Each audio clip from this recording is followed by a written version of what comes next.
Item number 8A, asset liability management risk concepts and examples. Mr. Benvenue. Yeah, thank you, Madam Chair.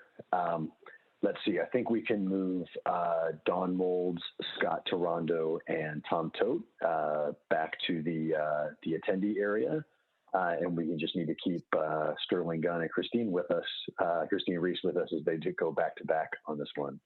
So as you say, we're on item 8A, where we'll go through the various risks that we're looking to balance and address as part of this year's ALM process. This item also follows other recent presentations to the committee on this topic, and as I mentioned in my opening comments, this cyclical ALM work is among the most critical bodies of work before us here in 2021. Today, we'll dig into the fund sensitivities to key assumptions and how they drive the risks that we're trying to manage through this process, as well as the inherent uncertainty of those assumptions. So with that, I'll turn it back over to Sterling to take the lead on this one, taking us through today's item. Sterling, over to you. Great, thank you, Dan. Chair and board members, good afternoon. Sterling Gunn, CalPERS team member. I just want to take a note that the asset liability management, it's an ongoing process that relies on CalPERS' diverse range of skills and experience, including those of the actuarial and investment offices. And the ALM reviews the policy portfolio of both the PERF, but also each of the affiliate funds. Now, at our first ALM board presentation in February, we provided an overview of the ALM process, including our objectives, purpose, and the framework we were going to use. This session is the second of 6 ALM sessions this year that we have planned. We'll be discussing examples illustrating the relationships between the discount rate, portfolio returns, contributions, and the funding ratio. And these relationships are the foundation for understanding the multifaceted nature of risk at CalPERS. Our objectives are related to the sustainability of the plans. These include paying benefits now and in the future, minimizing employer contributions, maximizing rates of return, and minimizing risk of loss. And these objectives depend on long-term economic, demographic, and market outcomes, none of which are certain. And given this uncertainty, there is a risk of failing to meet one or more of these objectives. In addition to these risks, some of these objectives are achieved at the cost of others, requiring us to make trade-offs. So as an example of a trade-off, increasing expected returns likely means increasing the risk of loss. Now, the purpose of the asset liability management process is selecting a portfolio that does the following 2 things. 1, strikes an appropriate balance amongst the objectives that we have to achieve, and 2, manages risk at an acceptable level. Can we go to slide 3, please? Now, slide 3 illustrates the growth of benefit payments over time. And these benefits depend upon relatively slow-moving economic and demographic factors. So compared to returns and to contributions, the benefits probably the most certain part of the pension scheme. Although the benefits grow over time, we can see that the rate of growth begins to slow in 10 years or so.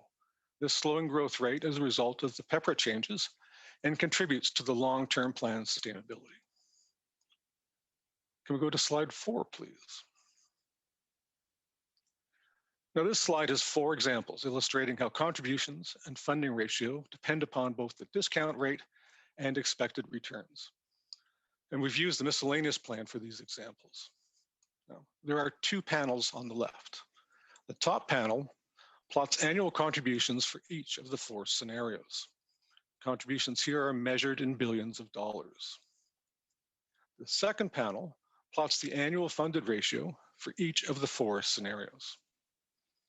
Let's just take a moment quickly to talk about the discount rate. It is a long-term rate used to discount the liabilities, long-term being measured over decades or generations. And the discount rate is based on the expected long-term rate of return of the investment portfolio. I just want to emphasize that the discount rate is based on the expected long-term rate of return. As we will discuss in June, expert opinions on long-term expected returns vary and can vary significantly. So when we set the discount rate, we don't know for sure if it actually matches expected returns or not. And as we will see example 3, this uncertainty creates some risk. In the following examples, the scenarios specify the discount rate and the quote true value of the expected returns. So let's look at the first example, which sort of represents the status quo. This example is represented by the blue lines. In this example, the discount rate is set to 7%, and expected returns are also 7%. Now, looking at the top panel, we can see the contributions represented by the blue line rise slowly for another 10 years and then decline significantly. Looking at the blue line in the bottom panel, we can see that the funding ratio rises steadily and the plan is fully funded in roughly 20 years. Let's look at the second example. Second example is the orange lines. Here, we set the discount rate to 6%. And again, it so happens the discount rate matches expected returns of 6%. We see contributions rise sharply, then level out for 10 years. Thereafter, the contributions decline. And after 20 years or so, the contributions are basically the same level as in scenario 1. In the bottom panel, looking at the orange line, we see the funding ratio drops in the first year, then rises steadily to 100% over the next 20 years. So just as an example 1, the plan is fully funded after 20 years. In example 3, the discount rate is 7%. In this example, though we thought expected returns might be 7, they will actually be 6. So there's a bit of a mismatch between what we think the discount rate is and should be and what's actually happening in the world. And this has models uncertainty. So let's look at the green line in the top panel. We see contributions slowly increase, a bit faster than in scenario 1, but not the sharp rise of scenario 2. This higher level in contributions is due to the amortization of losses, since the expected returns are lower than the discount rate. And just like in scenario 1, after 10 years, contributions begin to decline. However, the decline is somewhat short-lived, and contributions begin to increase at a slow rate. So in this scenario, contributions never reach the lower levels found in scenarios 1 or 2. The long-run contributions are higher to make up for the lower returns. Now let's look at the green line in the lower panel. Here we see the funding ratio slowly increases and then levels out at around 90%. The plan is certainly better off, but it's not quite fully funded. And the reason for that is really we didn't save enough. So this example kind of illustrates the risk of being overly optimistic when estimating the discount rate. In the long run, we end up with higher contributions and a lower funding ratio. Okay, example 4. Like example 1, sets the discount rate to 7%. And like example 1, expected long-term returns are 7% as well. In this example, however, returns are 5% in the first 10 years and 8% in the last 20. Again, that averages out excuse me, to 7. So what happens here, where we have low returns at the beginning, but higher returns later on? Here we look to the gray lines. Let's start in the top panel. Here we see contributions slowly increase and peak after 10 years. This is a result of the amortization of the losses, as the 5% returns are lower than the 7% discount rate.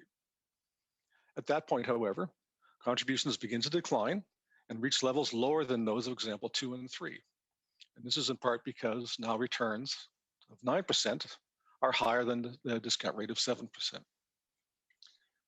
So after about 25 years, though, we still end up in basically the same place as we did in scenarios 1 or 2. Let's look in the bottom panel. Again, the gray line. Here, the funding ratio stays flat for almost 10 years because the returns are low. They're 5% and below the discount rate. Then, as the returns rise to 8%, the funding ratio rises quickly over 10 years to be more than fully funded. So just stepping back for a second and summarizing these examples. 3 of these examples illustrate that so long as the discount rate is comparable to the long-term expected returns, long-term contributions will decline as the fund reaches fully funded status.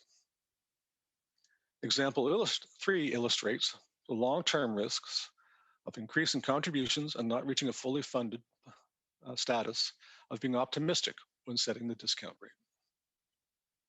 Now, all 4 examples assume we make no changes once we start the process. In practice, CalPERS would be reviewing these assumptions at least once every 4 years. So there's always an opportunity to change our minds and reconsider. Can we go to slide 5, please? This chart is a histogram of employer contributions as a percentage of payroll, and it illustrates the wide range of circumstances of different employers. Information, however, is not sufficient to help us understand or appreciate the financial capacity of employers to bear increases or decreases in contributions. That would require a lot more than simply knowing contributions as a percentage of payroll. So this slide simply illustrates, though, different employers are in different circumstances. Let's move on to a more well-known source of risk, the markets. Slide 6, please. Here we have 2 panels. The top panel shows rolling 10-year total returns for both the S&P, which is in blue, and the 10-year bond, which is in orange. There are some notable features. The 10-year rolling S&P return has varied significantly, even in recent history. The red circles show us 3 periods when the 10-year rolling equity return has been negative, most recently after the financial crisis of 2008. The gray regions are periods when the 10-year rolling bond return was actually greater than the 10-year rolling equity return. Excuse me. This means that on a 10-year rolling basis, these are periods when the equity risk premium was negative. Now, the lower panel shows us the accumulated returns for equities, which is the blue line, and a portfolio made up of 60% equities and 40% bonds, which is the orange line. Not surprisingly, over the long term, a 100% equity portfolio does outperform the 60-40 portfolio. It is, however, a very bumpy road. The S&P has lost more than 30% of its value 6 times in the last 100 years. And after both the drawdowns in 2000 and 2008, it took 6 years for the S&P to fully recover its lost value.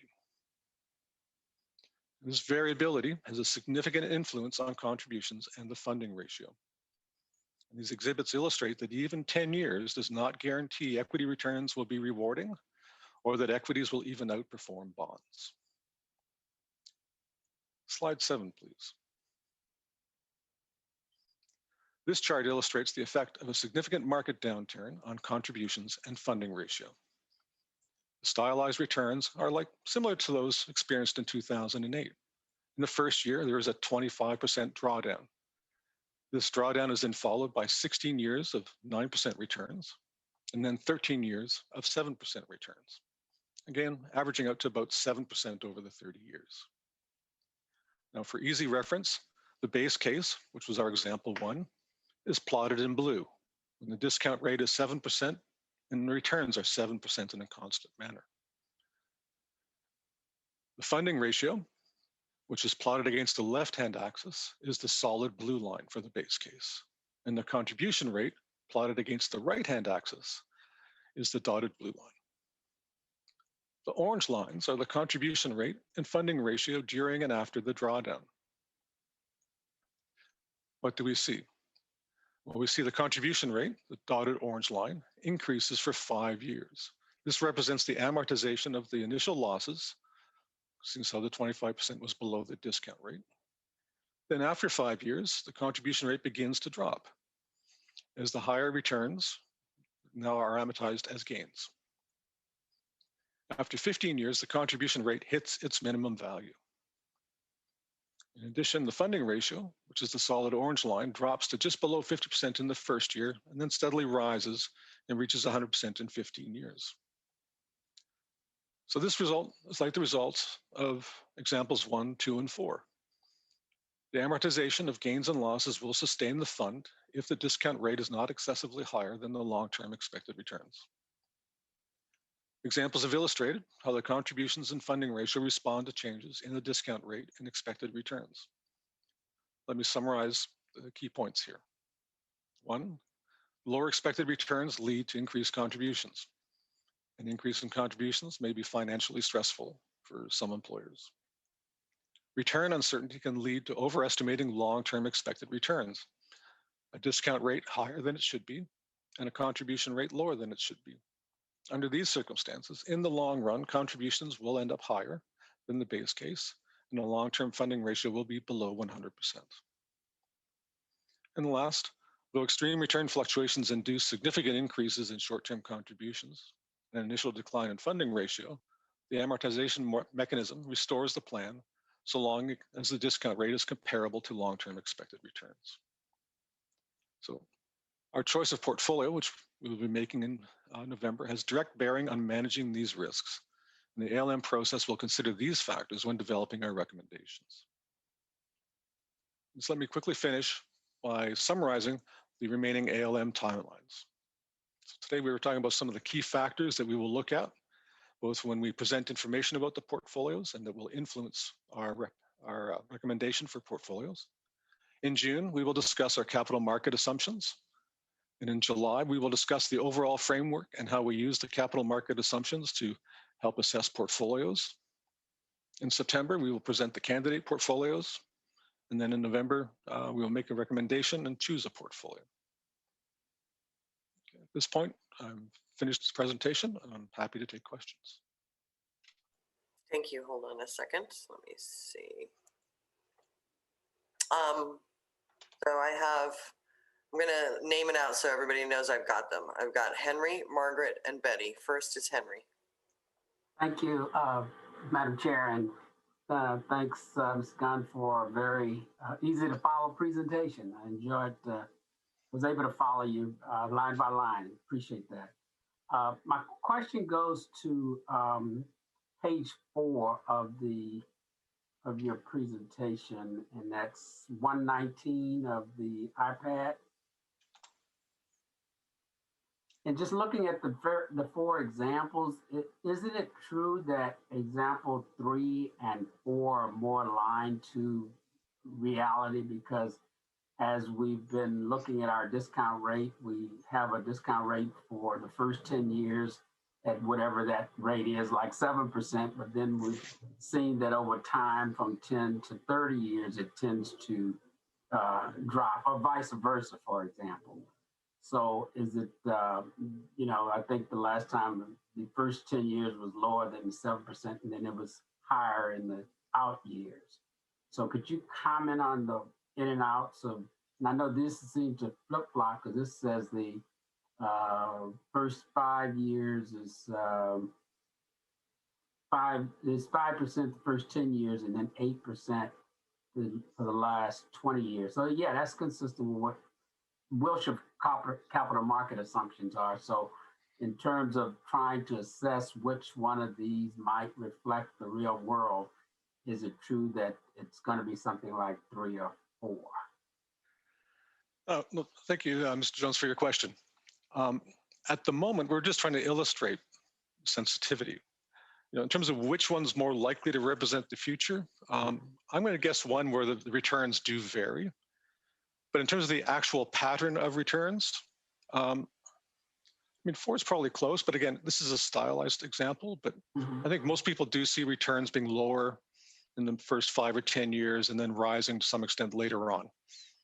To what, the actual values of that, that's the kind of work we're going to look at and better understand the sensitivity to that uncertainty when we present the materials later on. Yeah, and that's true, because based on that sensitivity is going to drive that top plane, that contributions, the impact on the agencies, and so that's why I was trying to get an understanding of the 3 and 4, because it's going to drive the impact on the agencies or sensitivity as you described. So yeah, good. Okay, thank you. Thank you, Mr. Jones. So I was just going to comment on that. It gets, when you look at the top and on the same graphs that we were just looking at, when you look at the top contributions under different scenarios for number 3 and 4, that's a little scary for our agencies. So I like the idea of sort of changing our expected returns. Here's my question on this, though. How does that I mean, how does that get reported out in our audit? And when we do that, doesn't it make it confusing for us in the long run when we have a 7% discount rate, but then our expected returns are different? Right. So the proposal here is not that we necessarily make them different, but rather to recognize that when we estimate expected returns, there's actually, we don't really know exactly what they will be, right? Yeah. So here we were just trying to illustrate how sensitive the choice will be. We're not trying to rest the outcome on one particular guess at the future, though. This is more about trying to be prepared and understanding what could happen. And then over time, we can monitor and adjust accordingly. So, in terms of how it would be accounted for, I think there's still only going to be one discount rate for the organization. It's just going to be informed by what the range of probable returns. And then we'll have to choose a particular point come June, but we'll understand better the range of outcomes and how we could then differ from what we hope to do. Okay, great. Thank you. I appreciate that.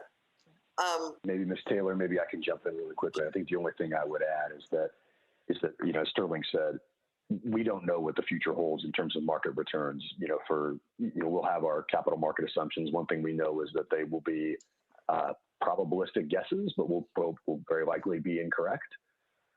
What we do know is we're constantly working through this balance of having lower expected returns, higher contributions, but higher certainty around contributions, versus having higher expected returns, but thereby higher volatility of contributions. And it is exactly that. It's a balance. And that's exactly the point of this presentation, is to walk through those things and think through the kind of appetite for risk that we have in that space. Right. To get to that nice balance for our agencies so that they can, they're not having the bank broken by too much contributions, et cetera. I get it. Next person is Ms. Brown. Thank you, Madam Chair. Mr. Gunn, you really made that presentation very simple. It's pretty good. But I do have a couple of questions for you. So we keep talking about us being fully funded in 30 years, right? 100% funded in 30 years based on these scenarios. So my question is, but what's the probability of us actually reaching 100% funding in any of those scenarios in 30 years? Right. Good question. And that's part of the work that we have to do in order to help choose a portfolio come September and November. So today was just sort of lay the table. These are the kind of things we will look at. But we do owe it to you to come back and say, okay, here's a better understanding of the range. And that gives you then a sense of the probabilities. So that is something we will have to consider. Don't have a specific answer right now. As I said, right now, it's really just to illustrate what we would like to show you and how we want to use it. Yeah, I thought that part was a little simplified. I'm like, wow, we're going to be 100% funded in 30 years. That'd be great, but I don't think that's the case. My other concern, Mr. Gunn, is, and I'm not sure if you can answer this for me or if it's going to take the actuaries, but I am concerned about this. So in future presentations, I'm going to want to know about, it always seems like when we adopt a discount rate, 7%, it's for years 1 through 10, and then the years 11 through 30 is basically, I feel like the number is backed into, right, to get us to that average that we need to be at. And that's a concern I have. And so I am sorry to the actuaries, but I just want to be sure that we're using real numbers or real estimations when we put this together. So let's just say that if, for example, we say we're going to get 7%, we set the discount rate at 7%. So for the next 10 years, it's 7%. And then the actuaries have to put a much bigger number on the back end to make sure we get there. And so I want to make sure that all the numbers that are used are, use some real mathematical probability as opposed to backing into the number. And I assume that's not you, Mr. Gunn, is that correct? I'm sorry? Is that you that does that? Well, it's us collectively. So the actuaries choose the discount rate, and it's our work to try to lay out our best understanding of the markets and the kind of returns that might be available to us in the future. And Okay, so just great. So this is just my caution to you. I'm going to be pushing hard on that 11 to 30 because apparently we don't look too closely at that number because it's so far away. But I'm going to be focused on that as well. Thank you. Thank you. And Ms. Brown, the only thing I would add there, and definitely, I'm sure Scott is watching and he'll consider this a heads up and he'll certainly be ready for those questions. But I would definitely just bear in mind that part of being, titled an actuary is that the returns that you assume have to be justified by your sort of intellectual honesty. That is part of the, part of the requirement. So I certainly will tell you that this is exactly what Sterling is referring to, is that Sterling and Scott and Arnie and I and Christine and others will all be putting our heads together to come up with what do we think we can defend appropriately, rightly, intellectually, honestly, while also, balancing the need for, to the challenges around contributions and contribution volatility. And that's exactly the work of this ALM process. Thank you, Dan. Margaret, you're on mute, Margaret. Sorry, I have a dog barking, so I hit the mute. I appreciate those comments, Dan. And I haven't done the ALM before, as you know, but it felt like when I've gone back and seen it, it felt like that number was backed into. I'm not saying it was, and I'm sure there's plenty of work behind that, but now as a board member, I'll be able to see that and ask the tough questions. So I do appreciate that heads up. Thank you. Great. All right, thank you, Ms. Brown. Ms. Yee, you are up. Thank you, Madam Chair. Just to follow on to Ms. Brown's question, it does seem like, and I hope this is a fair statement, that this ALM cycle does have more of a specific focus or consideration, I guess, on capacity for employers to make the contributions. And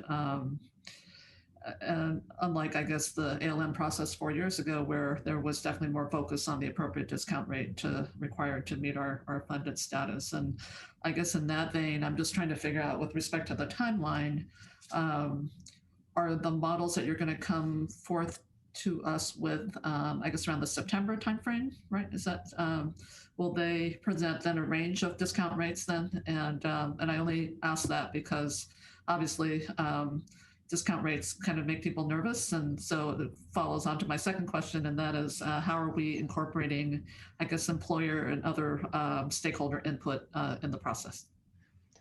Right, so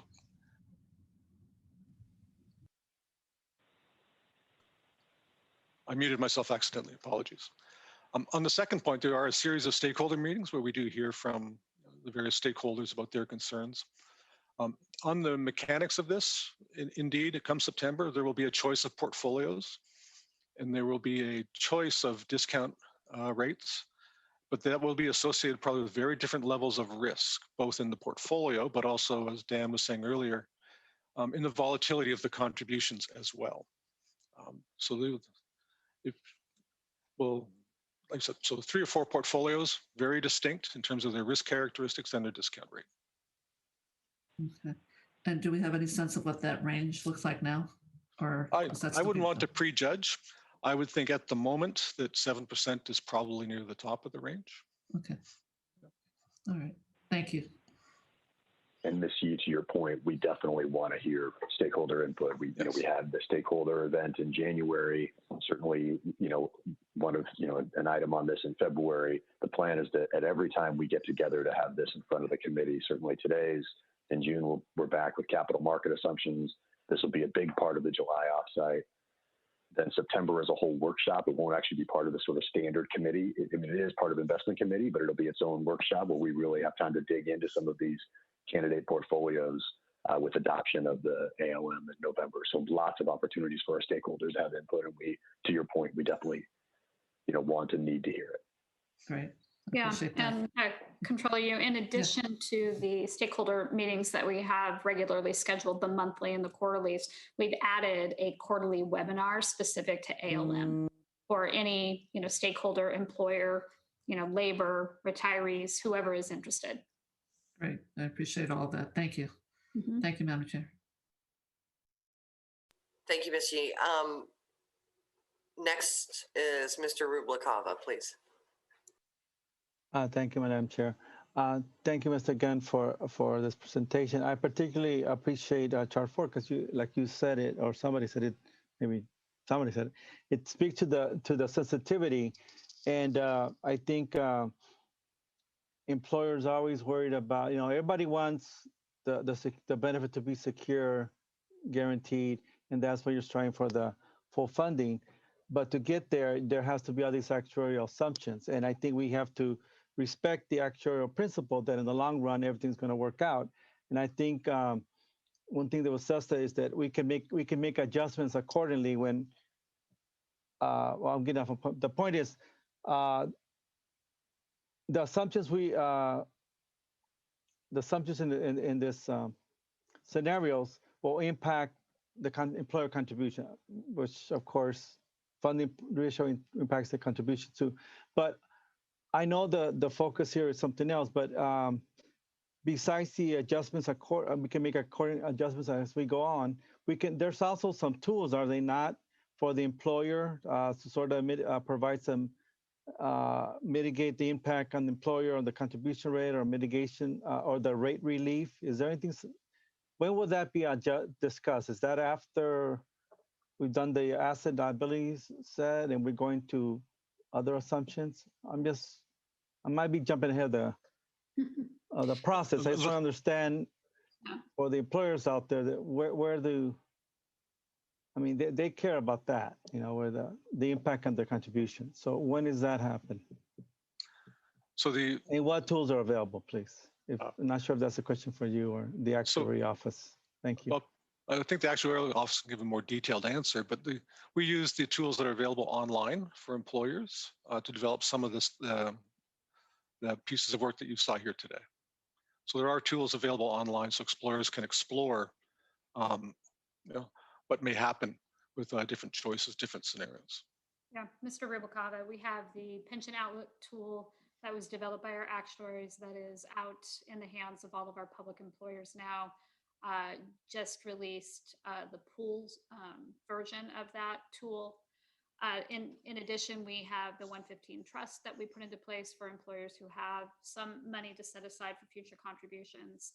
I think, specifically what you may be referring to is when we changed the 30-year amortization to 20 years. Yes, that there I voted on that.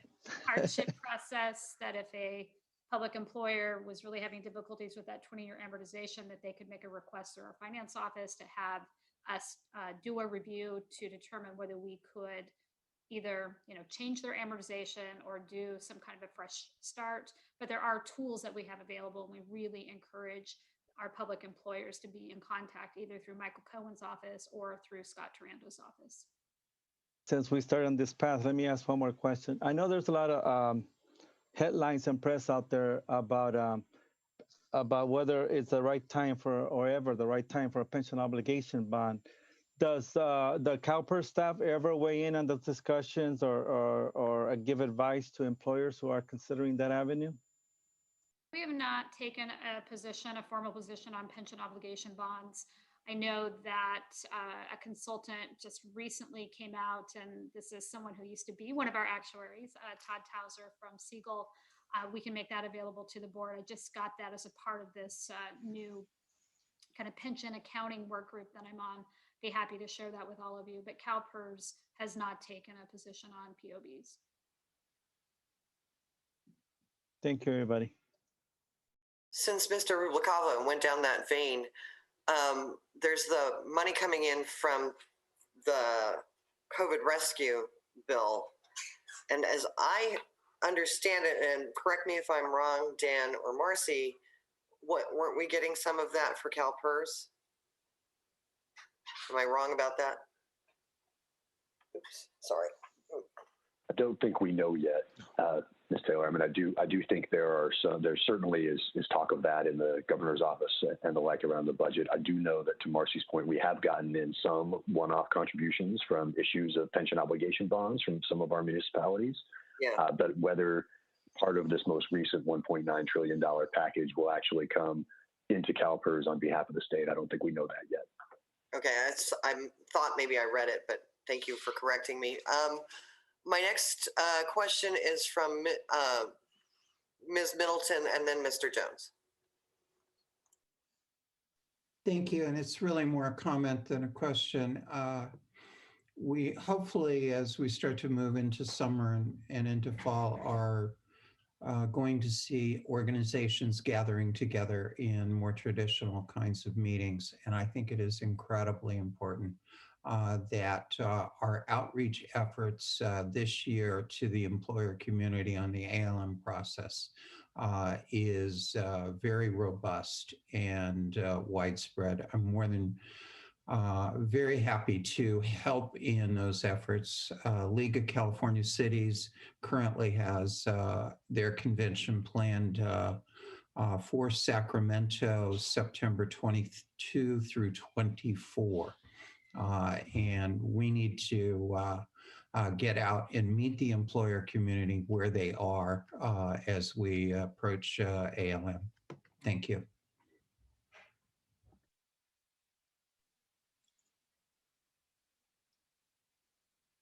Forgot to unmute. I'm sorry, Mr. Jones. Thank you.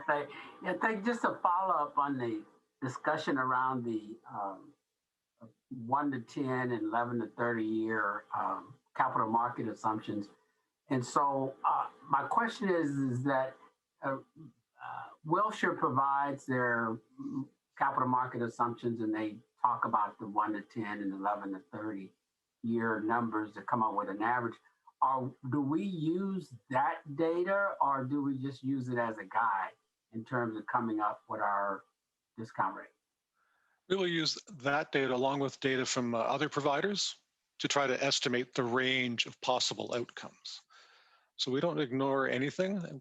Even internally, we'll also develop our own views on the world. And then we'll use all of that to really better understand what we think is probable and then make a choice based on that. Okay, thanks. Is that it, Mr. Jones? Yeah. Okay, thank you. Thank you. It looks like I don't have any additional questions. Marcy, Jason asked if you could share with the board that article. And Mr. Gunn, I want to thank you. I don't know if it's because I've been on the board long enough now, but this is one of the most understandable ALMs I've ever been through. So it was very straightforward, and I thank you very much for the report. All right, you're very welcome. Thank you for your time.